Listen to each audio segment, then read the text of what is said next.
दोस्तों आप सबन आ चुकल बनी ओम विजय फैशन में। यहाँ पे आप सबन के मात्र 60 रुपए से स्टार्टिंग रेट से साड़ी के कलेक्शन, ड्रेस मटेरियल के कलेक्शन, कुर्ती के कलेक्शन मात्र 150 रुपए से आप सबन के लहंगा के कलेक्शन मिल जाए वाला बा। मैचिंग के भी कलेक्शन मिल जाए वाला बा। ऑनलाइन के सुविधा नहीं बा दोस्तों।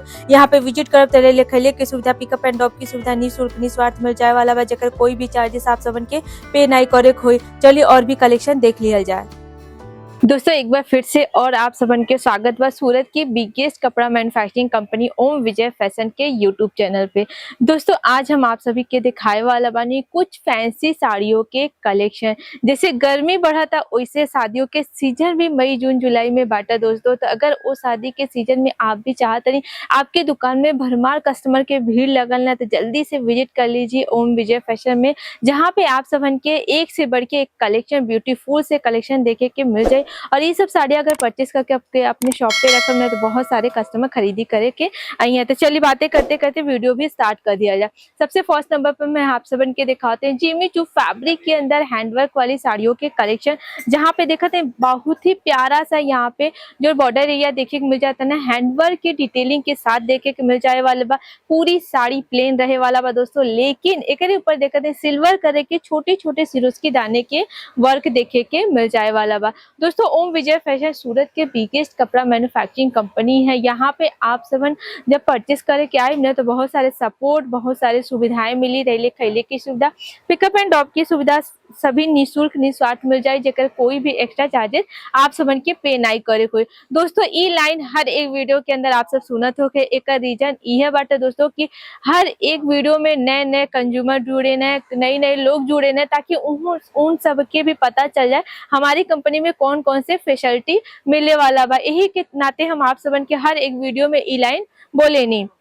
अगेन सीमर फैब्रिक के ऊपर ये वाला पैटर्न दिखाते हैं, जहाँ पे देखते हैं टोन टू टोन धागे के वर्क के साथ सिरोस्की दाने के भी वर्क देखे के मिल जाए वाला बस। साड़ियों के कट के बात करल जाए तो एक अंदर आप सबन के 6:30 के प्रॉपर कट मिल जाए विथ ब्लाउज के साथ। सेट की बात करें तो हर साड़ियों के अंदर आप सबन के 4 पीसेज और 6 पीसेज के सेट मिले। यही तरीके से आप सबन के सेट वाइज परचेस करे खो। दोस्तों अगर आप सबन के नया अपना व्यापार करे के बाद तो मात्र 20-25 हजार लगा के आप भी अब घर से बैठ के अपन खुद के व्यापार कर सके निजा।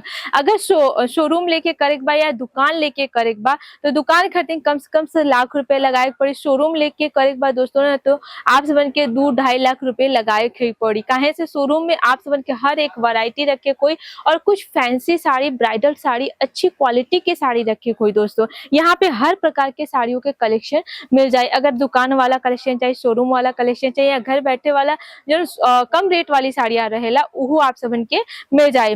वैसे तो जो वर्क वाली साड़ियाँ होला दोस्तों ने हमारी कंपनी ओम विजय फैशन में मात्र 250 रुपए से स्टार्टिंग रेट से मिल जाए। ये हम आप सबन के एक स्टार्टिंग रेट बताओनी, लेकिन एक अंदर आप सबन 250 रुपए, 300 रुपए, 350, 400, 500 ऐसे क्रम वाइज आप सबन के 6000 तक के साड़ियों के कलेक्शन मिल जाए वाला बा। वर्क वाली साड़ियों के अंदर ग्रीन कलर के अंदर ये वाली साड़ी दिखाते हैं, बहुत ब्यूटीफुल से रहे वाला बा दोस्तों, बहुत प्यारी साड़ी रहे वाला बा।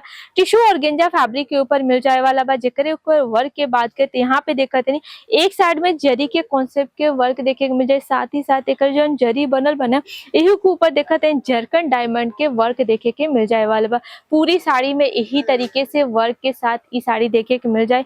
बॉर्डर के बात करें दोस्तों तो यहाँ पे देखते कितना प्यारा सा यहाँ पे जरकन डायमंड के साथ साथ जरी के भी डिटेलिंग देखे के मिल जाए। कलर ऑप्शन के बात करें अंदर तो एहू के अंदर आप सबन के 6 पीसेस के सेट मिली, 6 कलर आप सबन के अलग अलग मिल जाए वाला बा। दोस्तों साड़ियों के अलावा आप सभी के हमारी कंपनी ओम विजय फैशन में kurti, dress material, leggings, palazzo, crop top चाहिए, लहंगा चाहिए, छोटे बच्चों के लहंगा चाहिए, तो हर एक चीजें आप सबन के एक ही छत के नीचे मिल जाए वाला बा। बिजनेस करे खातिर जी हाँ दोस्तों, सिंगल पीस से नहीं मिली, पूरा सेट वाइज आप सबन के परचेस करे कोई, बल्क में परचेस करे कोई। और जिन भी व्यापारी भाई के जे भी भाई बहन है उनका खुद के अपन व्यापार करे बा, लेकिन उनके नॉलेज नहीं बा कि फैब्रिक का रहे वाला बट अगर कितना रुपए में यहाँ खरीदी करते नहीं, अपने एरिया में कितना रुपए से सेल आउट करे बा ना, बिल्कुल भी आइडिया नहीं बना, तो एक बिल्कुल भी टेंशन ना ली दोस्तों। यहाँ के जो ऑनर बनी विजय भाई बिहार वाले, वो आप सबन के बाकायदे से बैठा के हर एक चीज के नॉलेज दे। और जब तक आपके बिजनेस आपके अच्छे तरीके से नॉलेज नहीं हुई ना, तो आपके हर एक चीजों के हर एक क्वेश्चन के सवाल आप करो और जवाब यहाँ से मिलत रही दोस्तों। अगर आप सबन की ऐसा साड़ी चाहिए, कुछ फैंसी साड़ी के कलेक्शन सीक्वेंस वर्क के साथ, तो भी यहाँ पे मिल जाए वाला बा। इहो आप सबन के सेट वाइज परचेज करे खोए। 60 ग्राम जॉर्जेट के अंदर बांधनी कॉन्सेप्ट के ऊपर ये वाली साड़ी देखा होती है, इहो काफी खूबसूरत से रहे वाला बा। जहाँ पे देखते हैं राउंड वर्क के साथ साथ यहाँ पे देखते हैं पर्ल्स यानी मोतियों के भी वर्क देखे के मिल जाए। यहाँ पे देखते हैं गोल्डन कलर के स्टोन वर्क के भी काम देखे के मिल जाए वाला बा। बॉर्डर भी देखते हैं कितना प्यारा आप समझ के बॉर्डर भी देखे के मिल जाए। चैनल पे नया बानी तो प्लीज चैनल के सब्सक्राइब कर ले और ये वीडियो उन दोस्तों को, उन रिश्तेदारों को, उन रिलेटिव वालों को शेयर करें जिनका अपन खुद के व्यापार बा, ताकि उनके भी पता चल जाए ओम विजय फैशन में के प्रकार के साड़ी के कलेक्शन मिल जाए वाला बा। धन्यवाद।